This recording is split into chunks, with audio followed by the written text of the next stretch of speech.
emotion is the indicator of how much power you've got. It's like, how important is it to embrace the accuracy of the gas gauge on your vehicle? Your tank could be empty and you could ignore it, but bigger trouble's going to come. And so if you realize that your emotions are a gauge about how much alignment and therefore how much clarity and therefore much power and so forth you are utilizing, you are allowing into your experience, it's always flowing to you. The question is, are you letting it in and utilizing it as you flow it toward your object of attention? So emotion is a very important key to you having control over your focus. Without it, you're just floundering.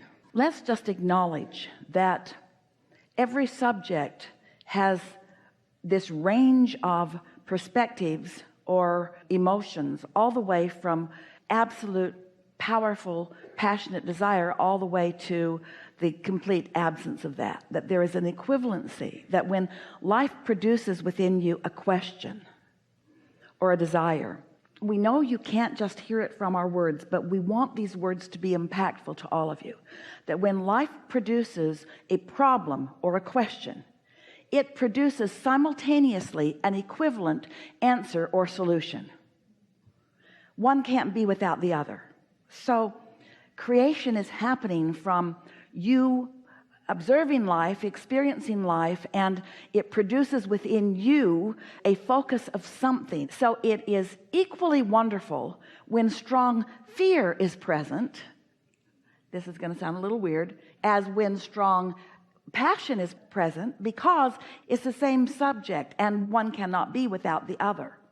Now, of course, you don't want to lean in the direction of the absence of it, but it is all right to acknowledge that both exist.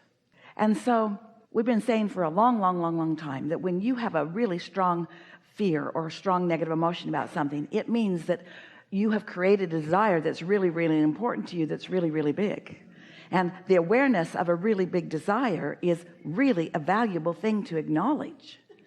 And then humans, you want to be self-deprecating by acknowledging, well, so what, I produced a great big desire, but I'm nowhere near it. Well, that is sort of irrelevant, because the fact that you produced it is what matters most. And the fact that it exists, when you relax just a little bit, you can move toward it. So that's what happens. You meditate and you relax and you move toward it, and you realize how very much you desire it, and then when you focus back into sort of normal life, you lose your connection with it. But the fact that it exists in such a big way is the very reason that the fear can exist in such a big way. Does that make sense to you?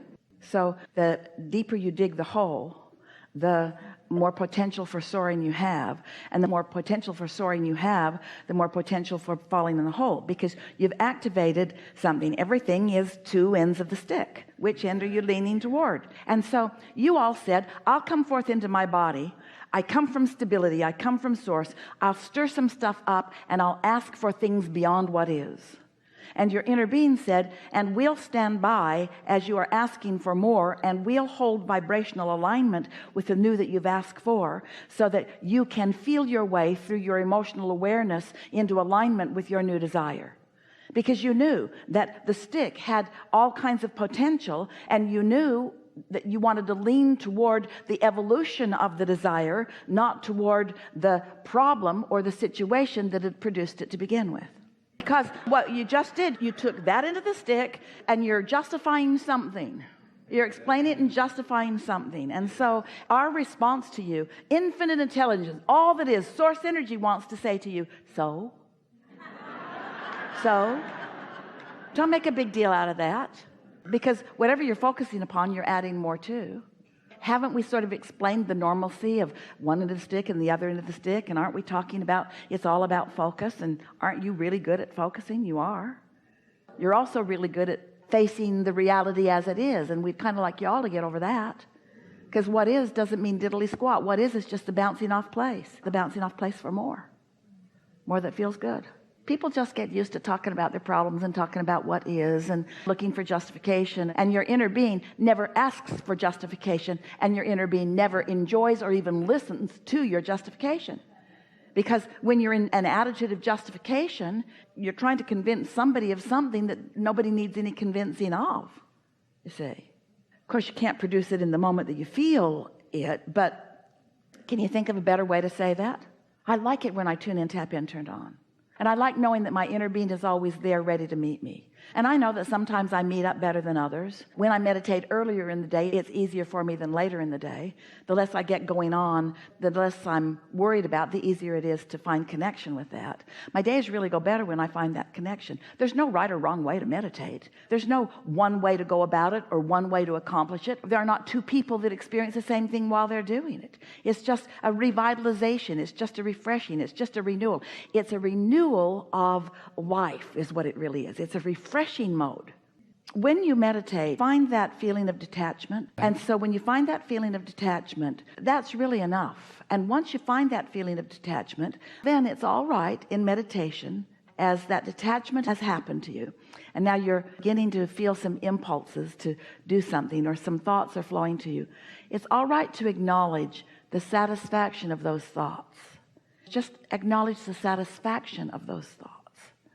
And as you acknowledge that, then what is actually happening, the actual physics or structure that is happening, is that your source, who is pure positive energy and without resistance, is influencing you, is actually changing you.